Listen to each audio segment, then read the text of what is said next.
Hər şeydə bir xeyir var məsələni eşitmisiniz? Bir şah olur və şahın da bir dostu olur və bu dostunun bir adəti olur. Hər zaman nə olursa olsun deyir ki, hər şeydə bir xeyir var. Və günlərin bir günü şah və dostu ova gedirlər. Və ovda olarkən şahın tüfəngini dostu doldurur və şah atəş açarkən tüfəng onun barmağını aparır. Bunu görən dostu deyir ki, şah sağ olsun, hər şeydə bir xeyir var. Və şah bunu eşidib qəzəblənir. Necə yəni xeyir var?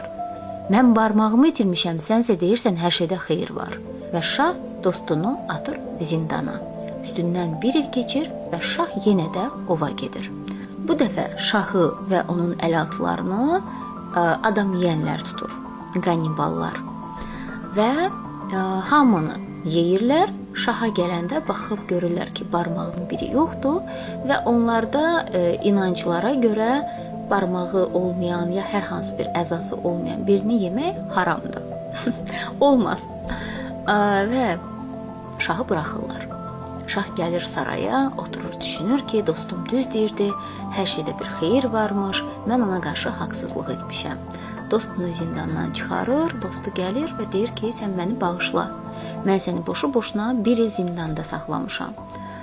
Dostu isə cavabını deyir ki, şah sağ olsun, hər şeydə bir xeyir var. Şah yenə təəccüblənir. Deyir, burada xeyir nə ola bilər? Sən həyatının bir ilini zindanda çürütmüsən. Dostu isə cavab verir.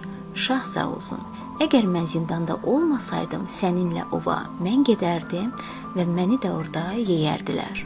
Bəlkə də bu misalı eşitmisiniz.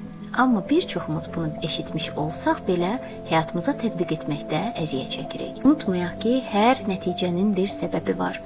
Biz nəticənin əziyyətini çəkərkən altda yatan səbəblərə diqqət eləmiş olsaq, o zaman yaşadığımız problemləri də daha asanlıqla qəbul etmiş olarıq. Ən önəmlisi problemi olan yanaşmamızdır.